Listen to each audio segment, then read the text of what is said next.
Selamat pagi. Pagi, gimana Mbak? Maaf, ini mau nanya, temanku kan di Indo, dia mau ke sini, tapi persyaratannya dia udah masuk PT itu gimana? Data-datanya dia udah di PT. Udah di PT, dia udah medical, udah fit. Ya, nunggu di PT aja Mbak. Oh, berarti nggak bisa cari majikan di sini terus ntar gimana kayak gitu nggak bisa ya? Lah, kalau cari majikan di tempat kita, terus dapet, ya kan?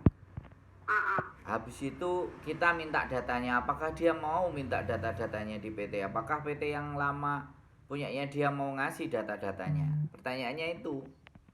Oh, kayak gitu.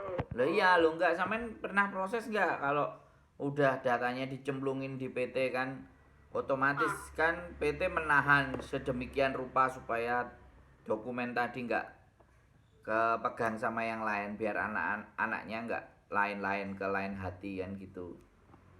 Sampean Kayak sampean gitu. ngerti ya nggak proses di Indonesia kayak apa? Maaf, saya nggak tahu. Nah, makanya Mbak, jadi kalau proses ke tempat kita malah enak. Yang dikasih data di awal bukan dokumen-dokumen semua.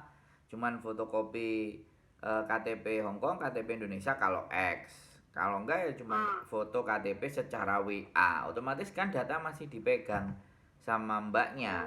Mbaknya masih bisa ke kiri, ke kanan, ke atas, ke bawah kan masih bisa. Kan gitu loh. Tapi kalau ke PT lain ya saya nggak berani ngomong karena sekali lagi saya nggak ngerti setiap PT kan punya prosedur yang berbeda-beda. Kayak gitu. Kan begitu. Terus oh iya, makasih infonya. Terus Terus kalau dianya udah masuk PT Kroya kan daerah Banyumas, Jawa Tengah. Terus dari sininya nggak bisa itu misalkan dari Kroyanya itu nggak ada cabangnya ya? bukan masalah cabangnya Mbak. Sekarang tanyain temen sampean. Data-datanya udah diminta sama PT enggak gitu loh.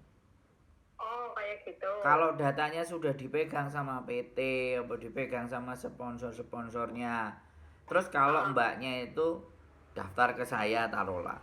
Terus giliran dapat majikan. Terus data-datanya bisa nggak minta. Itu kan jadi masalah buat kami. Kalau kalau mbaknya nggak bisa, mbaknya yang data-datanya minta sama PT-nya, oh kamu harus perjanjian, kamu sudah perjanjian, kamu harus bayar sekian-sekian. Hayo, kalau kayak gitu gimana coba? Oh iya, makasih infonya. Makanya gini aja, kalau ada temennya yang proses, kasih tahu nomornya saya. Atau sekali lagi atau kasih link sosial media saya. Sampean nonton di mana? YouTube kah, Facebook kah, atau apa? Kirim ke dia biar dia juga belajar gitu loh Mbak. Paham nggak? Jadi Iya, paham. jadi info itu di-share. Anak-anak kan enggak, info ditonton sendiri. Habis itu baru dia sendiri yang telepon. Semuanya berdasarkan telepon. Di-share infonya biar yang pinter itu banyak, biar yang ngerti juga banyak. Begitu ceritanya Mbak E. Oh iya, makasih. Makasih ya Oke. infonya. Siap. Ya, Yuk. makasih. Bye.